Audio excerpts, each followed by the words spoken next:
ఒకసారి వృత్రాసురుడు అనే ఒక భయంకరమైన రాక్షసుడు దేవతల్ని ముట్టడి చేశాడండి. దేవతలు వారి యొక్క ఆయుధాలతో వృత్రాసురుడిని చంపడానికి ముందుకొచ్చారు. కానీ వృత్రాసురుడు వారి యొక్క ఆయుధాలను మింగేశాడు.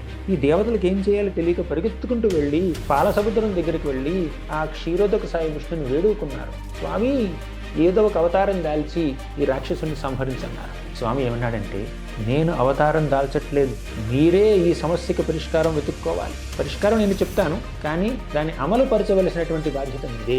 ఏంటి స్వామి అని అడిగితే, మీరు వెంటనే దధీచిముని దగ్గరికి వెళ్ళండి, వెళ్ళి ఆయన ఎముకల్ని యాచించండి.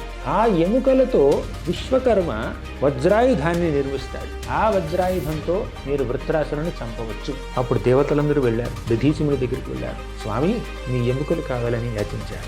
ఎముకలంటే అదేదో డబ్బులు కాదండి, లేదా ఇంట్లో వస్తువులు కాదండి, పళ్ళు ఫలాలు కాదండి ఇవ్వడానికి. ఎముకల్ని దానం చేయాలి అంటే ఆయన శరీరాన్ని విడిచిపెట్టాలి, చచ్చిపోవాలి. కానీ దధీచిముని మాత్రం నిస్సందేహంగా, నిస్సంకోచంగా చనిపోయాడు. తన యొక్క ప్రాణాలను అర్పించాడు. ఈ శరీరం ఎదుటివాడి యొక్క మేలు కోసం. సాక్షాత్తు భగవంతుడే ఈ శరీరాన్ని కోరుతూ, ఈ శరీరం ద్వారా, ఈ ఎముకల ద్వారా దేవతలకి మేలు జరుగుతుందంటే నేను ఈ క్షణమే ప్రాణాలను విడిచిపెడతాను, ఇంతకీ ప్రాణాలు విడిచిపెట్టాను.